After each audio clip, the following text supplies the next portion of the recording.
안녕하십니까, 이진우입니다. 미국 달러화 가치가 요즘 계속 오르고 있습니다. 1년 만에 최고치인데요. 1달러에 1187원쯤 됩니다. 왜 이렇게 달러가 계속 오르느냐?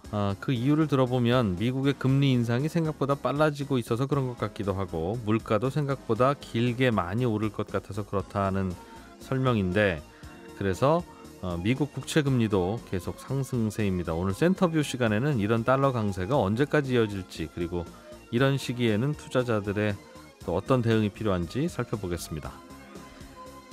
코로나19 사태 이후에 우리도 그렇지만 전 세계가 늘어나는 쓰레기로 몸살을 앓고 있습니다. 홍콩도 드디어 우리나라처럼 쓰레기 종량제를 실시한다고 하는데, 오늘 글로벌 리포트 시간에는 이런저런 나라 밖의 경제 소식들 모아서 또 전해드리겠습니다. 손에 잡히는 경제 플러스 광고 듣고 시작하겠습니다. 네, 우리나라는 환율을 보면 돈의 흐름이 어떻게 움직이는지 글로벌 시각에서 볼 수 있는데, 요즘에는 환율이 계속 오르고 있고, 또 미국의 국채 수익률, 그러니까 미국의 금리도 계속 오르고 있어서 이게 또 투자에 어떤 영향을 줄지 좀 배워봐야겠어요. 오늘 센터뷰 시간에는 유안타증권의 유동원 본부장과 함께합니다. 어서 오세요. 안녕하십니까? 달러가 올해 초만 해도 1,100원이 안 됐었죠, 1달러가. 그렇죠. 그런데 지금은 반올림하면 1,200원이에요. 거의. 네. 그러니까 한 1년 사이에 약 10% 정도 환율로만 오른 그렇죠. 거니까, 연초에 내가 갖고 있는 원화를 달러로 환전만 해도 써도 한 10% 번 거네요. 그죠? 그러게요. 네. 어떻습니까? 지금 달러도 어느 정도의 변동성이 일어나죠. 그러니까 달러와 원화의 비교값 말고 그냥 달러 지수라는 게 있잖아요. 달러 지수의 흐름만 보더라도 코로나19가 터지는 그 시기 때 2020년 초만 하더라도 거의 한 104 수준까지 상승을 했었다가, 네. 그러니까 절상이 됐었다가, 이제 코로나가 터지면서 엄청난 부양책들을 썼잖아요. 예. 그래서 재정 정책을 쓰고 통화 정책을 쓰고 하다 보니까 달러가 약세로 가서 뭐 거의 90이 깨지는 현상까지 나왔었어요. 방금 말씀해 주신 숫자인 104, 90은 달러 인덱스인 달러 거죠? 인덱스요. 예. 그래서 고점 대비해서 거의 뭐 10몇 프로 평가 절하가 된 거죠. 네. 그렇지만 이제 올해 연초부터는 슬슬 올라오기 시작하더니 이 달러 인덱스만 놓고 보면 한 5% 정도 올라왔어요. 그러니까 89, 88 수준부터 네. 지금 94, 95까지 왔으니까 옛날 고점하고는 아직 거리가 멀지만 네. 그래도 절상이 됐습니다. 그러니까 이제 원화도 마찬가지로 예. 그 똑같은 기간에 달러 대비해서 훨씬 더 평가 절상이 많이 됐었다가, 예. 그러니까 1,100 작년에는 거의 뭐 네. 기억하시겠지만 코로나 터지기 바로 전만 하더라도 1,300원 근처까지 갔었거든요. 예. 1,296원이었는데 예. 그게 많이 떨어졌을 때 거의 뭐 1,100원이 깨지고 내려왔었고요. 예. 그리고 이제 최근 그걸 계산하면 한 17% 정도. 그렇죠? 다시 이제 최근에 말씀하신 대로 10% 정도 올랐습니다. 그래서 그 달러 지수 움직임의 한 2배 정도로 계산하시면 될 것 같아요. 그러네요. 원화의 움직임이. 네. 그만큼 좀 변동성이 심할 수밖에 없습니다. 왜냐하면 우리나라는 기축 통화가 아니기 때문에 네. 당연히 이제 달러 흐름에 좀 엑스트라로 더 움직인다라고 보시면 될 것 같고. 네. 근데 이제 이런 식으로 이제 달러가 계속 강세로 가다 보니까 주식시장이 좋기는 좀 어렵겠죠. 주식시장은 달러가 약할 때 좋고 달러가 강할 때는 나쁘고 그렇습니까? 뭐 그렇게 딱 기준을 두기는 어렵지만 전반적으로 이렇게 생각하시면 돼요. 달러가 강세로 간다라는 것은 돈이 미국으로 간다는 거 아니겠습니까? 네. 그러니까 자금이 미국으로 가는데 신흥국 쪽으로는 덜 가겠죠. 근데 달러가 약세로 가면 돈이 풀린다는 얘기고요. 네. 그래서 보통 신흥국 쪽으로 자금이 좀 많이 흘러가죠. 그러니까 그럴 때는 보통 신흥국의 증시가 많이 더 오르죠. 네. 그래서 작년을 기억하시는지 모르겠지만 어쨌든 그랬기 때문에 우리나라가 지수 개념으로 계산하더라도 전 세계에서 가장 상승률이 높았던 한 해였죠. 작년에. 예. 그런데 거기다가 아까 말씀드렸듯이 환율도 17%가 절상이 됐으니까, 예. 그러니까 상당히 높은 달러 기준으로 보면 엄청난 수익이 났었던 거죠. 그래서 지금은 이제 정반대 현상이 일어나는 거고, 예. 달러 강세, 원화 약세, 지수의 상승도 네. 거의 없는 거고 이렇게 되고 있습니다. 대개는 미국 주식이 좋고 미국 경기가 좋고 할 때 이제 달러가 강세인 경우가 많고 뭐 요즘도 이제 그렇고 있는데 뭐 예측은 어렵겠습니다만 언제까지 이럴 걸로 시장은 봅니까? 앞으로도 계속 달러는 강세고 달러가 강세면 우리나라 주식은 뭐 좀 상대적으로 약하고 그런 분위기가 계속 될까요? 아니면 네. 자, 달러의 강세가 일어나는 최근의 이유를 생각해 보시면 예, 뭐 당연히 금리가 올라가는 거 아까 말씀하셨었죠. 음. 그래서 금리가 최저점이 1.29% 정도 됐었는데 10년 10년 장기 국채가 국채 금리가 예, 이게 이제 빠르게 올라가더니 단 일주일 사이에 거의 1.56까지도 올라갔었어요. 예. 그러니까 뭐 거의 한 0.25% 이상 올라간 거죠. 그래서 보통 이제 금리 한번 올릴 때 0.25%씩 올리니까 그 정도의 지금 영향이 왔습니다. 그런데 미국도 시장이 흔들리는 게 계속 올라가니까 금리가 네.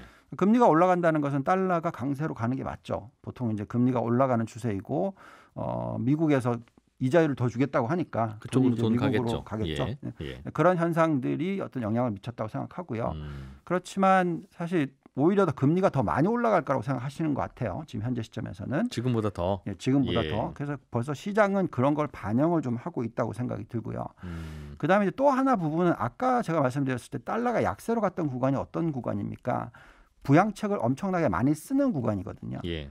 근데 지금 이제 바이든 정권이 들어서고 나서 3.5조 달러의 인프라 플러스 알파의 부양책을 쓰겠다라고 얘기를 했는데 네. 그거를 하려면은 부채 한도 승인이 나야 돼요. 미국 정부 재정에 대해서. 네, 그렇죠.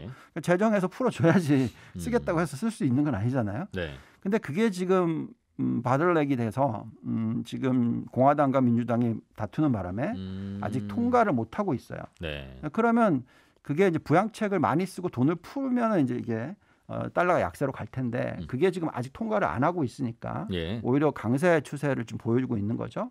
저는 개인적인 의견은 그 두 가지 요소, 금리와 이 부채 한도 이 두 가지 요소를 봤었을 때 저는 금리가 그렇게 빠르게 올라갈 거라고 생각하지 않아요. 지금 한참 시간에 걸려서 금리가 올라갈 거라 생각하는데 네. 그 이유는 이제 인플레이션 관련된 뭐 여러 가지 의견이 있습니다만 지금 파웰 의장이 얘기하는 인플레이션은 단기적인 현상이다. 뭐 중단기적이라고 할 수도 있겠죠. 뭐 6개월까지 이어질 수도 있으니까. 그래서 그게 이제 공급망 차질에서 나오는 현상이고 실질적으로 소비가 아주 엄청나게 빠르게 올라가느냐 나중에 그렇게 보이지 않기 때문에 금리는 아마 천천히 그러니까 안 올라간다는 게 아니고요. 천천히 올라갈 거라고 생각을 하고요. 그렇다면 달러가 지금 초강세로 가는 거는 약간 오버다. 네, 오버다라는 거고 그다음에 이제 부채 승인 부분에 있어서 부채 승인을 안 할 이유가 없어요. 안 그러면 정부 예산을 못 쓰는데. 예, 그러니까 이거는 그냥 정치적인 이슈로 예. 생각하시면 되는데 그것 때문에 시장이 불안하다 보니까 시장에서 자금을 빼는 현상들이 좀 일어나니까 그래서 달러가 강세로 가는 그런 현상이 일어나고 있는 건데 네. 18일이 전환점이 될 수가 있겠죠. 10월 18일 무슨 예. 일인데요? 그게 이제 승인이 나야 되는 늦어도 그날까지는 나야 되는 미국 정부의 이 슈퍼 예산을 의회가 승인해 주느냐 마느냐. 그거를 하지 않으면은 이제 국가 부도 이렇게 되니까 네. 그거는 이제 신용 등급 강등 당하는 이벤트거든요. 해줄 것이다. 그거는 그 전에 일어나겠죠. 그래서 18일까지 늦어도 18일까지는 될 거라 생각하는 거고 예. 그때까지 또 금리 자체도 오늘 보시면은 여러 경제 지표들이 발표가 됐는데 또 금리가 그렇게 빠르게 오를 필요 없겠네 하는 인식이 되거든요. 좀 안 좋게 나왔어요? 예, 뭐 신규 그 실업 청구권자 수가 다들 이렇게 얘기했거든요. 9월 달이 되면 그 실업 그 수당이 이제 없어진다. 네. 그러니까 다들 직장으로 돌아갈 거다. 일자리 구해야 되니까. 네, 그럴 거다라고 한 게 9월 초거든요. 근데 지금 9월 초부터 3주 내내 네. 실업 청구권자 수가 늘었어요. 31만에서 32만, 34만, 35 이렇게 늘고 있습니다. 오히려. 그 말은 일을 그만두는 근로자들도 꽤 많다는 뜻이네요. 그게 이제 구조의 조정의 얘기인데 코로나19가 터지기 전에 실업 청구권자 수가 평균 얼마였냐면 21만 명이었어요. 예. 근데 이제 가장 낮았던 데가 최근에 31만 명이니까 그거의 거의 2배죠. 2배가 1.5배죠. 근데 그게 또 올라가고 있다는 거죠. 그 무슨 얘기냐면 직장을 구하고 싶은 사람들이 있겠으나 그만큼 스킬셋이 없다라는 거죠. 뭐가요? 스킬. 그러니까 직장이 늘어나는 쪽은 굉장히 고퀄리티 직장들, 뭐 데이터 마이닝이라든지 뭐 분석을 해야 되고 뭐 이런 쪽 있잖아요. 그러니까 실질적으로 그냥 노동 집약형이라는 직장들, 뭐 그냥 몸을 써서 일을 하는 그런 직장은 자동화 현상과 모든 여러 가지 코로나19로서 굉장히 가속화된 거죠. 네. 이 코로나19 이전으로 되돌아가는 게 아니라 코로나19 이전으로 바이러스는 줄어들더라도 그걸 대응하는 기업들의 전략은 이제 사람 많이 썼다가는 또 바이러스 또 번지면 또 그만둬야 되고 그렇죠. 또 문 닫아야 되니까 이제 사람 많이 안 쓰는 쪽으로 우리 전략을 바꿔보자고 하고 있다는 뜻인가 봅니다. 벌써 지금 1년 반이 지나가고 있는 과정에서 예. 우리가 느끼잖아요. 요즘에 뭐 어디를 가든 간에 다 그냥 직접 주문을 하게 시스템으로 바뀌고 있죠. 예. 실질적으로 그래서 그런 부분들을 감안을 하면 제가 볼 때는 인플레이션을 자극하는 요소 중에서 이 비용의 증가 부분은 당연히 지금 나타나고 있는 현상인데 원자재 가격 예, 등등. 원자재 가격. 예. 수요의 증가에 따른 어떤 인플레이션이 계속 높게 유지되는 그런 상황이 벌어지지 않는다라는 거죠. 사람들이 일자리를 충분히 갖지 못하고 실업자가 계속 많으면 이게 경기가 좋거나 물가가 오르기가 어렵다. 네. 만약에 그렇다 하더라도 예를 들어서 뭐 돈을 많이 버는 사람들이 돈을 더 많이 번다. 네. 그렇다고 해서 소비를 더 많이 하느냐? 또 그렇지는 않잖아요. 그래서 임금 상승률이 굉장히 높은 것 같이 보이지만 네. 실질적으로 그게 잘 배분이 안 되는 부분이 있다 보니까 결국 소비 증가율 자체가 그렇게 크게 높게 나오지 않는 거죠. 네. 그렇기 때문에 지금 중국에서 지금 뭐 공유 경제 뭐 이런 얘기하면서 그쪽은 인민들이라고 얘기를 하잖아요. 그래서 예. 직장을 주려고 하는 현상이 나타나는 거고. 그래서 그러면서 지금 계속 뭐 티격태격하는 과정입니다. 그래서 저는 인플레이션이 지금은 이 공급망 차질에 의한 인플레이션 현상이 나타나서 비용의 증가 때문에 일어나는 현상이지만 그런 비용의 증가들이 앞으로 사라질 산업들이에요. 뭐 예를 들어서 예. 뭐 개솔린 자동차 아니면 뭐 석탄 발전 네. 뭐 관련된 등등등. 그래서 예. 이런 쪽에 지금 원자재 가격이 많이 급등을 하는 부분들이 최근에 이제 어떤 공급이 제대로 이루어지지 않으니까 예. 나타나는 현상인데 나중에는 사라질 거죠.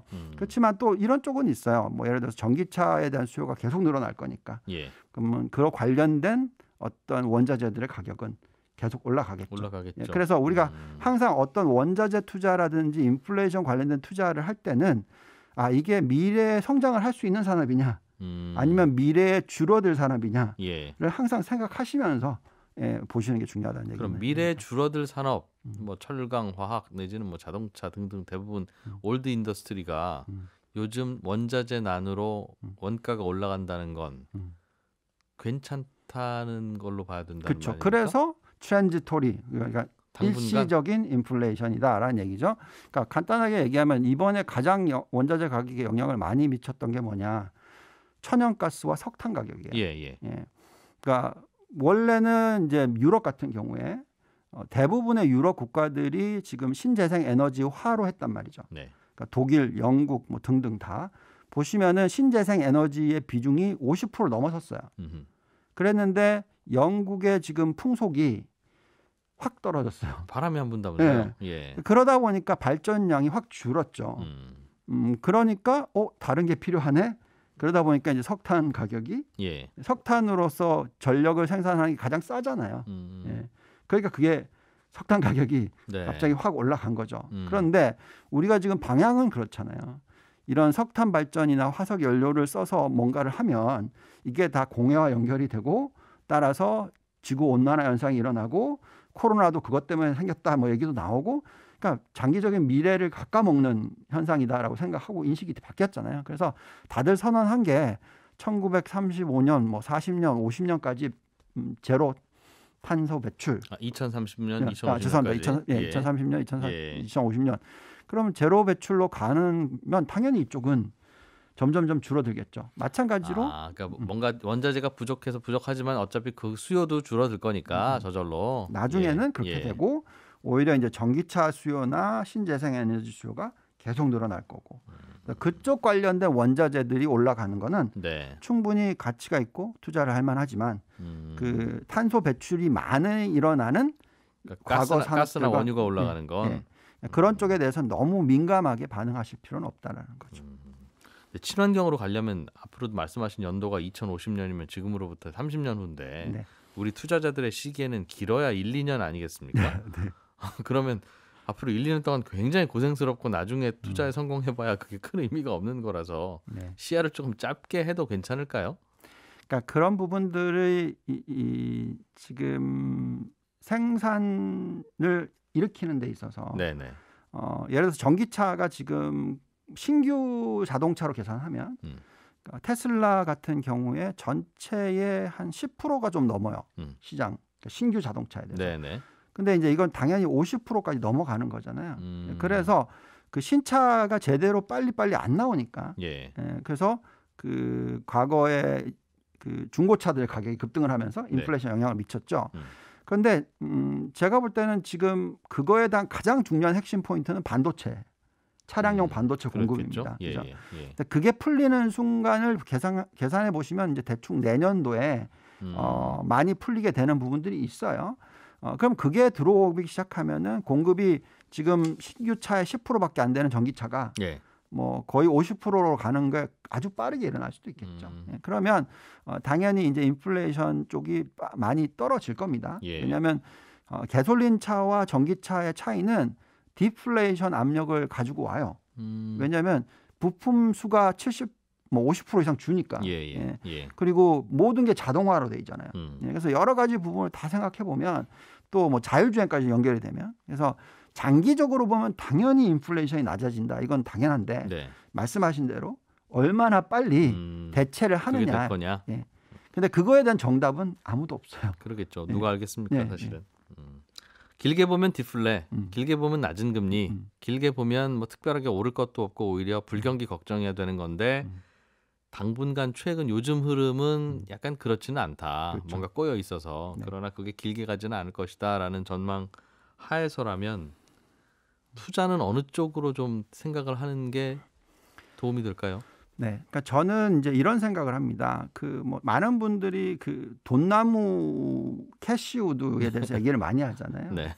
어제 인터뷰한 내용을 보고 있었는데 좀 쇼킹했어요. 이분이 이제 무슨 얘기를 하고 있냐면 지금 미국과 중국이 패권 싸움하고 있다. 이건 다 들어보신 내용이잖아요. 하는 얘기죠. 예.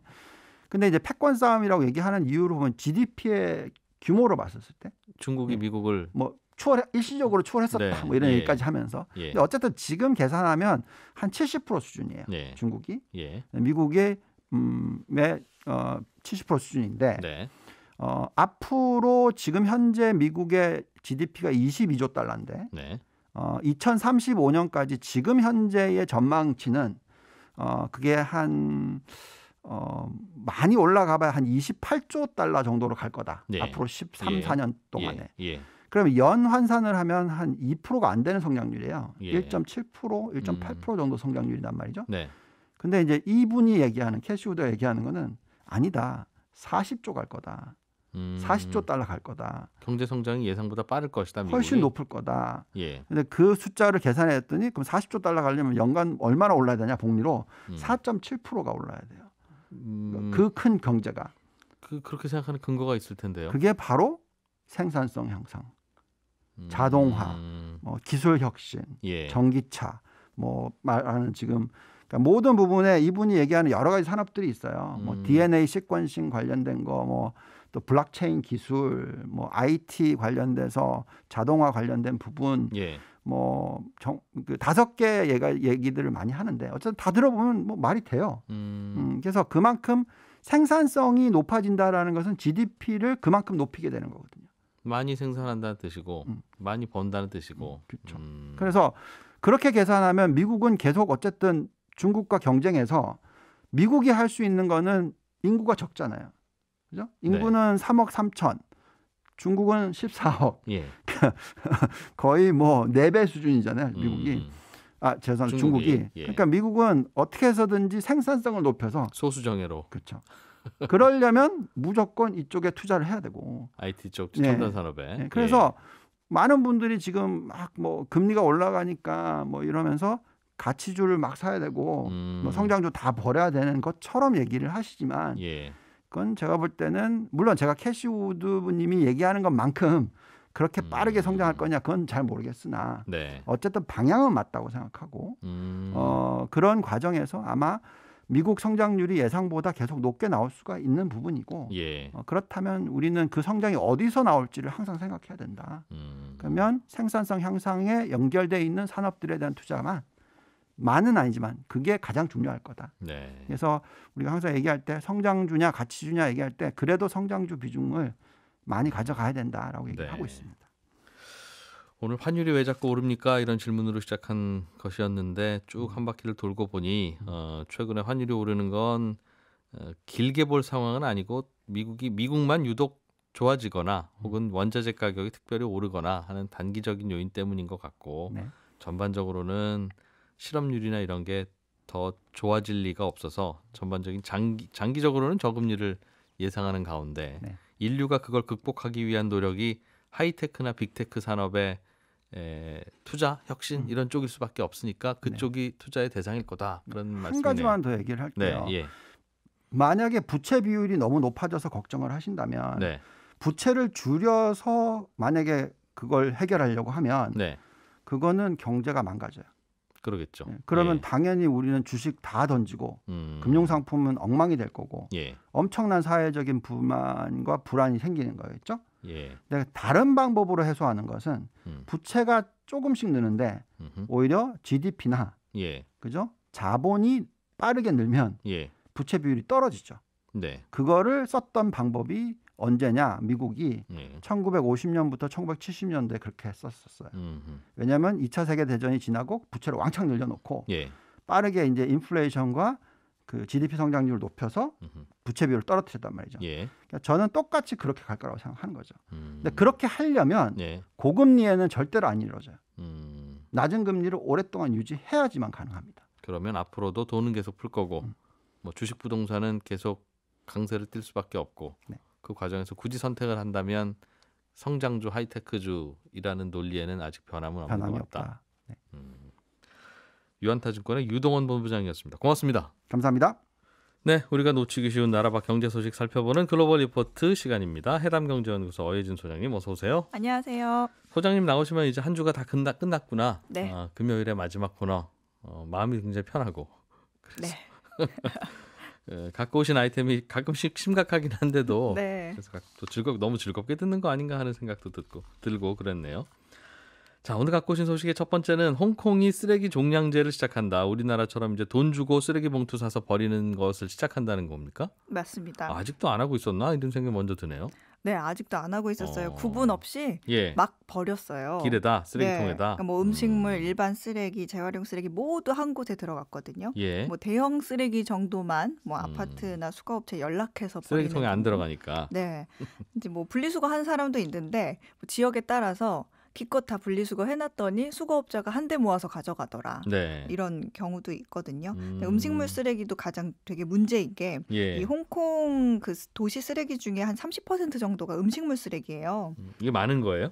많은 거죠. 다른 나라에 비해서 음식물들 네. 여기가 맛있는 거 많이 만들어 먹으니까. 식당 맛있는 곳이 많죠. 그래서 뭐 도소매업에서 발생하는 음식물 쓰레기는 거의 다 이제 매립지에 가서 묻힌다 이렇게 보면 되거든요. 예. 그러면 이제 음식물들이 다 부패하고 그러면서 뭐 토양 수질로 오염의 주범이 되는 거예요. 근데 이제 몇 년 사이에는 보다 못한 시민들이 정부보다 우리가 먼저 좀 재활용하고 해보자 네. 하는 움직임이 있긴 한데 결국에는 이게 통과가 돼서 이게 16년 만에 내린 결정이에요. 쓰레기 양이 늘어나서 어쩔 수 없이 해야 된다는 거죠, 이게. 네, 어쩔 수 없이 해야 돼요. 지금 홍콩 시민 한 명당 하루 평균 쓰레기 배출량이 2019년 기준으로 1.4kg에 달하거든요. 네. 그러니까 홍콩 시민이 한 750만 명 되는데 거의 그 매일 명절 선물로 들어오는 그 멸치 박스 있죠. 네. 그 멸치 한 박스나 아니면은 그 슈퍼마켓에 파는 청포도 그 플라스틱에 들어있는 한 박스 정도가 이 정도 1.5kg 정도 되는데 예. 그 정도를 매일 버리는 쓰레기를 거예요. 버린다. 음식물 쓰레기 포함. 네, 이 홍콩 인구가 근데 30년 전에 대비해서 약 32% 정도가 늘어났는데 네. 쓰레기 배출량의 상승률은 약 68%로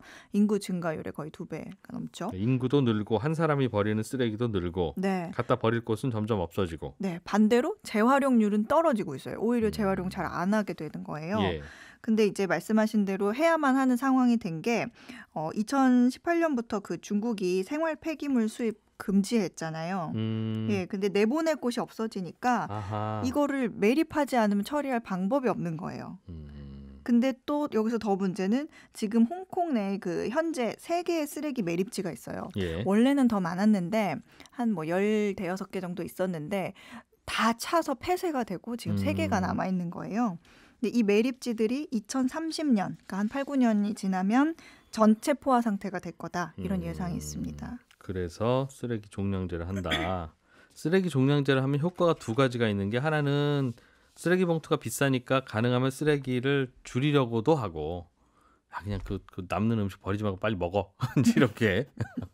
또 하나는 재활용을 하라고 얘기 안 해도 알아서 재활용들을 하시죠. 네. 그래야 쓰레기 부피가 줄어드니까. 그렇죠.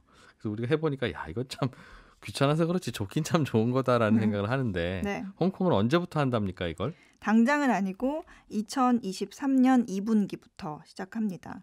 그 전까지는 한 1년 6개월 동안 예. 우리 뭐 요금 제도도 좀 검토 더 하고 그 판매 시스템, 봉투 판매 시스템도 마련하고 이거 우리한테 물어보면 알려주는데 주민들도 좀 교육하고 유예 기간 필요하다. 네. 이건데 이제 종량제 시행 후에는 그 봉투에 버리지 않으면 네. 벌금이 22만 원에 달한다고 합니다. 벌금은 좀 우리보다 많네요. 네. 근데 거의 이제 비슷한 방식으로 시행이 되는데 예. 뭐 주거 지역 공공기관, 상점, 산업단지 다 규격 봉투 의무적으로 구입해서 배출해야 되는데 그 봉투 종류가 한 9가지 돼요. 근데 우리나라는 더 많아요. 한 11 가정용만 한 11가지 되거든요. 용량이 다르니까. 네, 용량이 다르고 뭐 공공 청소용 봉투 있죠. 음식물 처리 있죠. 네. 우리가 조금 더 다양하고 많기는 합니다. 근데 봉투 가격이 홍콩 달러로 한 0.3에서 11달러 사이인데 하나로 따지면 45원에서 1,700원 정도거든요. 그러니까 비슷하거나 약간 싸네요.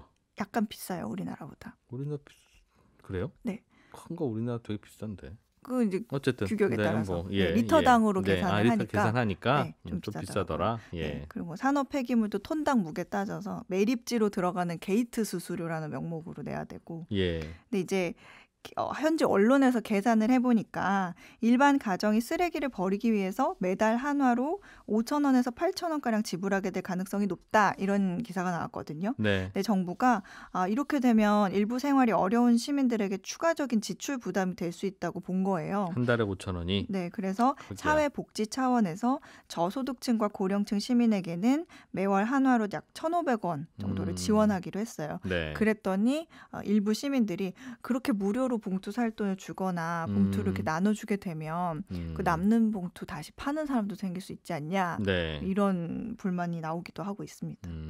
봉투를 준다? 네, 봉투를 뭐 줄 수도 있는데 지금 언론에 나온 바로는 네. 이제 금액을 준다. 1,500원 가량의 금액을 지원한다. 이죠. 저희가 먼저 해보니까 다 괜찮고 다 좋은데 네. 문제는 약간의 뭐 가정불화 이런 건 좀 생길 수 있어요. 경험에서 나온 그겁니까?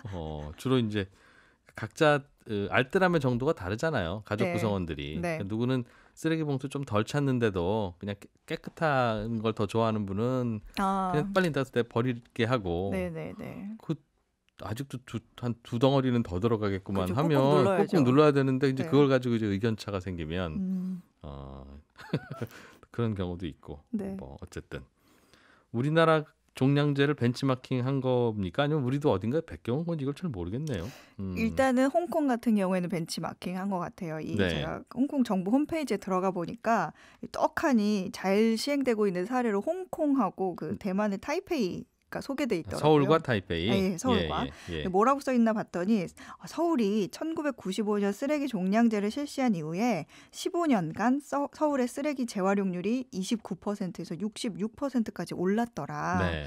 1994년에서 2011년 사이 가구당 쓰레기 배출률도 74%까지 감소했다. 이런 내용이 적혀져 있었어요. 네. 그런데 현지 일부 언론에서 또 이런 기사 내용이 있어서 가져왔는데 한국이 한동안은 큰 효과를 얻었지만 최근 들어서 1인당 쓰레기 발생량이 다시 증가했고 지금은 플라스틱 사용량 증가와 싸우고 있다. 네. 그러니까 종량제를 시행해서 홍콩 시민들이 쓰레기를 덜 만들도록 하는 건 좋은 일인데 예. 장기적인 대안이 없으면 결국 쓰레기에서 벗어날 방법이 없다. 이렇게 주장하는 기사가 있었습니다. 뭐 어떻게 하자는 거예요? 당연히 줄여야 지금 쓰레기를 안 만들 수는 없는데. 그러니까 종량제만 시행할 게 아니라 슈퍼마켓의 뭐 과대 포장 포장이나 일회용 식기류 같은 거 금지하는 법안도 도입해야 되고 예. 뭐 공공 쓰레기통도 우리가 새로 설계를 하자 이런 내용이 있었습니다. 아, 요거 좋은 아이디어죠. 우리 네. 보통 종량제 처음에 할 때 네.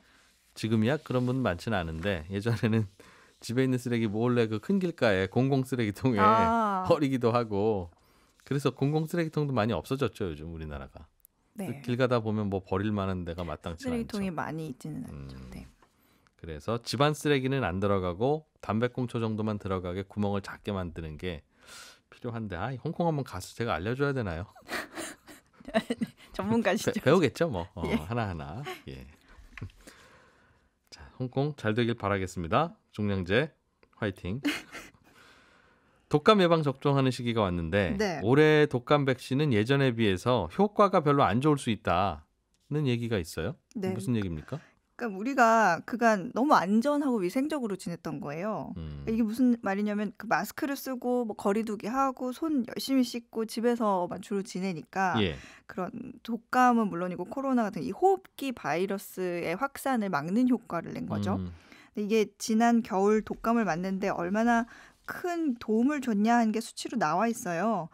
WHO에 따르면 작년 9월부터 올해 1월까지 전 세계 인플루엔자 양성 반응으로 나온 게 0.2%도 안 됩니다. 무슨 말이죠? 그게 영청 반응이 0.2라는 그러니까 게? 독감이든 이 호흡기 바이러스에 걸렸다. 이런 확률이 0.2%도 안 되는데 예전보다 환자가 적다는 뜻입니까? 그렇죠. 독감 환자가? 네. 예. 2017년과 2020년 사이에 이 수치가 같은 수치가 17%에 달했던 거랑 비교하면 매우 낮은 비율이잖아요. 예. 지난 미국 같은 경우를 보면 독감 시즌에 입원한 사람도 지난해에 2005년 이 기록이 시작된 후에 가장 낮았고요. 예. 미국 질병청에 따르면 2019년에서 2020년 독감 시즌에는 코로나 이전에는 네. 예. 199명이 독감으로 사망했던 반면에 예. 2020년에서 2021년 독감 시즌에는 어린이 1명만이 독감으로 사망한 것으로 보고가 됐습니다. 코로나19는 전 세계에서 기승을 부리지만 네. 독감 바이러스는 예전보다 훨씬 약해졌고 감염자도 적다. 네. 근데 이제 네. 우선 뭐 1년 이상 뭐 2년 가까이 인플루엔자를 피해온 우리 사람들의 경우에 독감 바이러스를 맞닥뜨렸을 때 앞으로 이제 면역 체계가 어떻게 반응하는지에 대한 부분이 명확하지 않아진 거예요. 그러니까 이 말이 뭐냐면 사람들이 자연 면역 수준이 상대적으로 낮을 거라는 의미예요. 예. 독감 바이러스도 만난 지 오래됐으니까. 어쨌든 바이러스이기 때문에 빠르게 변화를 계속 하잖아요. 네네. 우리 이제 예. 코로나 정보 너무 많아서 대충 잘 아시잖아요. 네. 근데 이제 우리 몸이 한 계절 동안 유행했던 독감 면역 체계에 대한 기억이 새로운 바이러스를 마주하면 제한적으로 작동할 수 있다는 주장이 있어요. 그래서 왜 어린 유아들 같은 경우에는 매년 필수적인 그 접종에 독감이 있거든요. 예. 네, 그래서 결정적으로 이제 백신이 얼마나 효과가 있냐 하고 보려면 이 백신 성분이 사람이 실제로 접하게 되는 바이러스 변종과 얼마나 잘 일치하느냐에 대한 확률 싸움이거든요.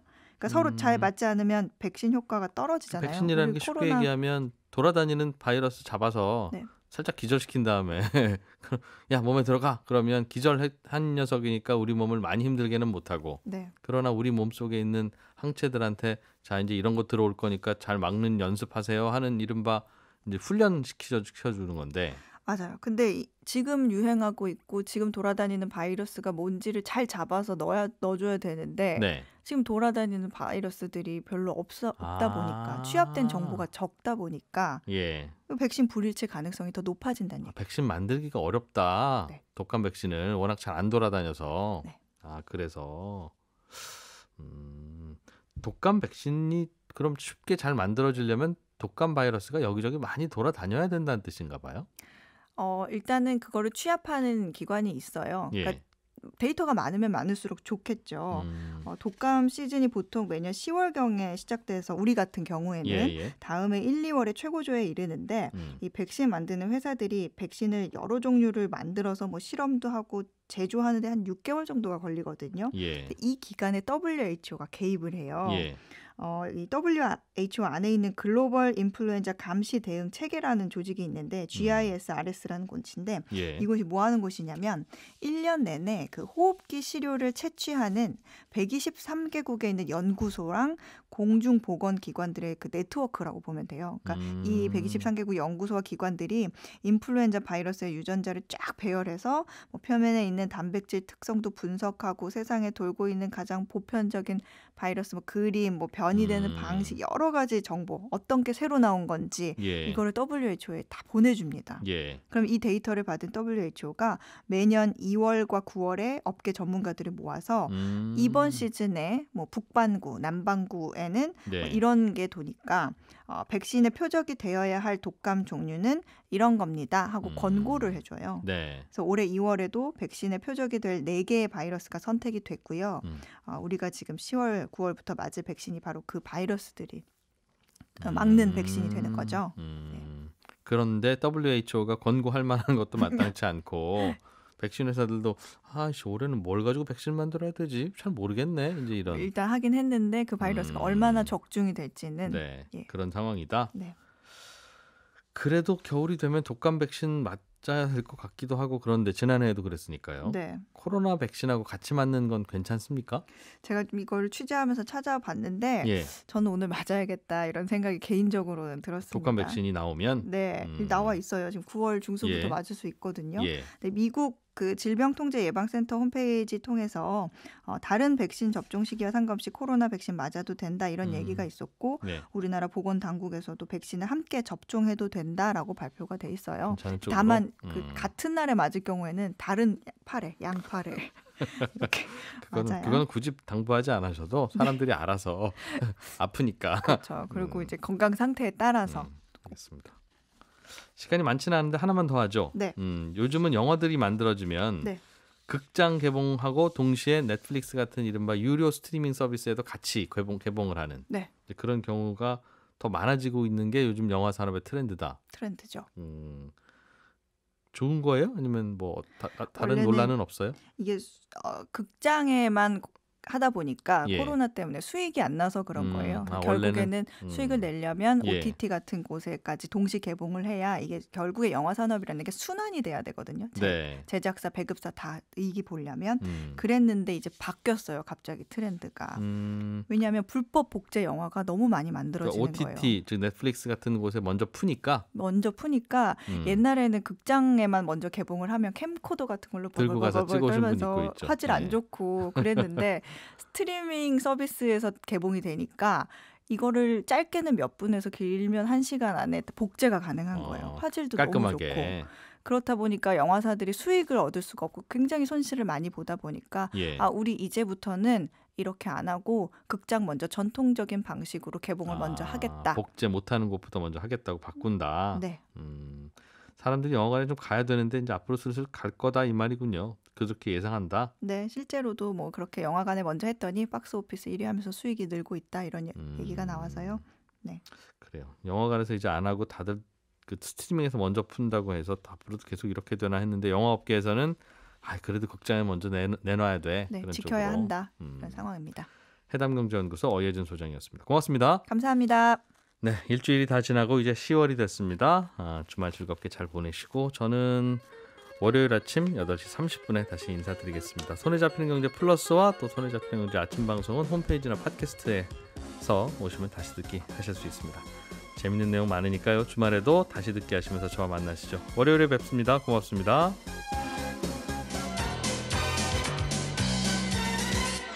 더 깊고 더 재미있는 경제 이야기. 이진우의 손에 잡히는 경제 플러스.